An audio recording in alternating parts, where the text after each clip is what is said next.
हरे कृष्णा कृष्णा कृष्णा हरे हरे, हरे राम राम राम हरे हरे। भागवतम स्कंद 1 अध्याय 12 सम्राट परीक्षित का जन्म। श्लोक संख्या 20। तो यहाँ पे जो बताया जा रहा है श्लोक कुछ इस प्रकार है। एष दाता शरण्यश्च यथा ह्योषि नरहषिभिः यशोवीतनिताश्वानां दौस्यन्तीरिव यज्वनाम। यहाँ पे परीक्षित महाराज की भविष्यवाणी की जा रही है और उनके बारे में बताया जा रहा है कि यह बालक सुप्रसिद्ध उसी नगर नरेश शिवी की तरह उदार दानवीर तथा शरणागतों का रक्षक होगा। यह अपने कुल का नाम और यश को उसी प्रकार फैला देगा जिस प्रकार महाराज दुष्यंत के पुत्र भरत ने किया था। तो यहाँ पे उसी नरेश राजा शिवी और दुष्यंत के पुत्र भरत का जिक्र है। तो इसके बारे में थोड़ा बृहद वर्णन है, तो इसको हम आज चर्चा करेंगे, जानेंगे राजा शिवी और दुष्यंत पुत्र भरत को। तो राजा अपने दान कर्म यज्ञों को संपन्न करने से तथा शरणागतों की रक्षा करने के कारण जो है ना विख्यात बनता है। क्षत्रिय राजा शरणागतों को सुरक्षा प्रदान करके गर्वित होता है। राजा की यह मनोवृत्ति ईश्वर भाव तथा अच्छे कार्य के लिए सुरक्षा प्रदान करने की वास्तविक शक्ति कहलाती है।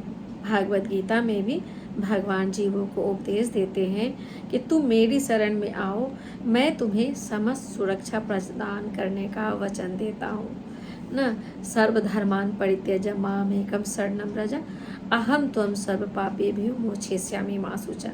अर्थात सभी धर्मों को त्याग कर मेरे शरण में आ जाओ, मैं वचन देता हूँ तुम्हें सभी प्रकार के पापों से मुक्त कर दूंगा, डरो नहीं।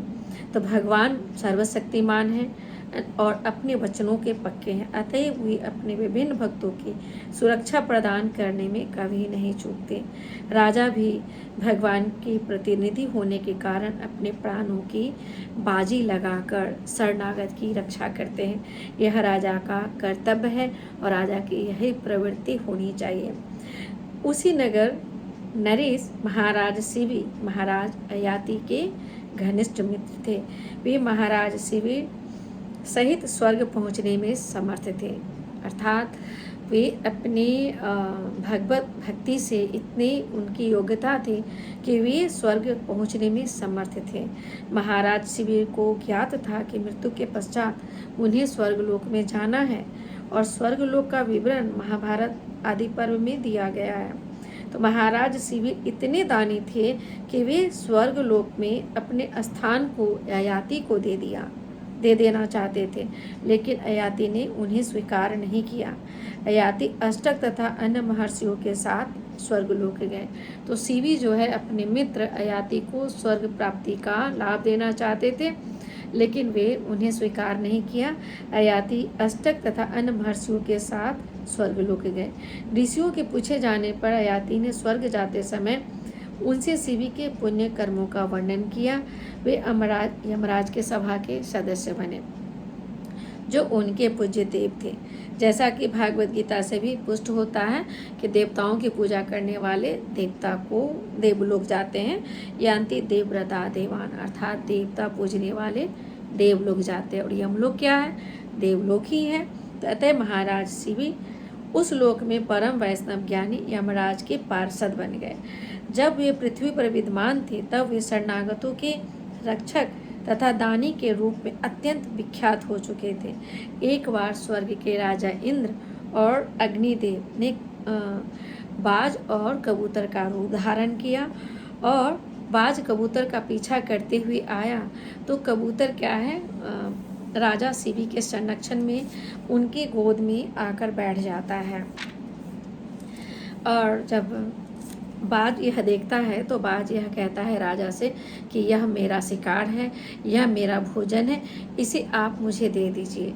लेकिन राजा कहते हैं कि ये चूँकि मेरे संरक्षण में आ गया है तो मैं इसे नहीं दूंगा, तुम इसके बदले में मेरे शरीर का मांस का टुकड़ा ले लो। और ऐसा राजा कहते हैं और कहते ठीक है। तो पलड़ा मंगाया जाता, उस पलड़ा में एक में बाज को रखा जाता है और एक में अपना शरीर का मांस काट करके वो रखते हैं। लेकिन बाज का वजन, कबूतर का वजन इतना रहता है कि मांस जितना भी काट के रखते हैं हमेशा क्या है, वह पलड़ा हल्का ही रहता है और कबूतर का पलड़ा भारी ही रहता है। ये तो स्वयं इंद्र थे और कबूतर अग्निदेव था। ये तो परीक्षा उनकी हो रही थी। तब राजा स्वयं जो है ना, स्वयं उस तुला पे चढ़ गए।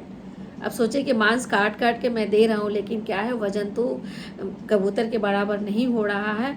तो वे स्वयं उस तुला पे बैठ गए। इस पर देवता उनसे प्रसन्न हुए और स्वर्ग के राजा अग्निदेव ने और जो है इंद्रदेव अपनी पहचान बताई और राजा को आशीर्वाद दिया। देवर्षि नारद मुनि ने भी महाराज शिवी के दान और शरणागत की रक्षा के लिए किए गए कार्यों के लिए उनकी महिमा का गायन किया। उन्होंने अपने राज्य के मनुष्यों की तुष्टि के लिए अपने पुत्र की भी बलि दी थी, राजा शिवी। तो इस प्रकार बालक परीक्षित दान तथा संरक्षण के विषय में दूसरा शिवी होगा, ऐसा भविष्यवाणी उनके लिए किया जा रहा है। और दौष्यंती भरत है ना, दौष्यंती भरत जो थे, जो दुष्यंत के पुत्र थे, तो इसलिए दौष्यंती भरत कहा गया, जो शकुंतला और दुष्यंत के पुत्र थे। तो इतिहास में अनेक भरत हुए हैं, जिनमें भगवान राम के भाई राजा ऋषभ के पुत्र और महाराज दुष्यंत के पुत्र भरत अत्यंत प्रसिद्ध है। तो कहा जा रहा है कि ये भरत के समान होंगे। तो ऐतिहासिक दृष्टि से भरत सभी विश्वविख्यात है। यह पृथ्वीलोक ऋषभ के पुत्र भारत के कारण भारतवर्ष या भारतवर्ष के नाम से जाना जाता है। लेकिन कुछ लोगों के मतानुसार दुष्यंत पुत्र भरत के नाम से भारत नाम जाना जाता है। एनीवे भारत नाम है, तो इन दोनों का ही नाम है, किसी का भी हो उत्तम है ना। तो लेकिन हमारे मत से इस देश का भारतवर्ष नाम तो ऋषभ पुत्र के कारण ही पड़ा, ऐसा कहना है। तो उनके पूर्व इसके पूर्व जब भारतवर्ष नाम नहीं था, तो इसके पूर्व इसे इलावर्त के नाम से जाना जाता था। इलावर्त वर्ष जम्बू द्वीप भी कहा जाता था। किंतु ऋषभ पुत्र भरत के राज्यारोहण के पश्चात यह भारतवर्ष नाम से प्रसिद्ध हुआ था। तो कहा जा रहा है कि यह नाम भारतवर्ष कब आया, जब ऋषभ पुत्र भरत का राज्यारोहण हुआ था। तो लेकिन इन सब के बावजूद महाराज दुष्यंत का पुत्र कम महत्वपूर्ण नहीं था। वह सुप्रसिद्ध सुंदरी शकुंतला का पुत्र था। महाराज दुष्यंत एक बार वन गए थे, तो वहाँ पे वे शकुंतला के प्रेम से बंध गए थे और दोनों प्रेम से एक साथ रहने लगते हैं। और इस प्रकार जो है ना, भरत का जन्म होता है। शकुंतला गर्भवती होती है और भरत का जन्म देती है। लेकिन तत्पश्चात जो है ना, दुर्वासा मुनि के शापवश राजा जो है ना अपनी पत्नी शकुंतला को भूल जाता है और बालक भरत का पालन पोषण उस वन में ही उसकी माता के द्वारा होता है। चूँकि दुष्यंत भूल के वापस आ जाता अपने राज्य में, तो माता के द्वारा ही जो है इनका लालन पालन उसी जंगल में होता है। तो अपने बाल्यकाल में इतना बलशाली था कि जंगल में सिंह हाथियों के साथ खेलता था, उसे ललकारता था, उससे ऐसे लड़ता था जैसे कुत्ते बिल्लियां लड़ा करते हैं।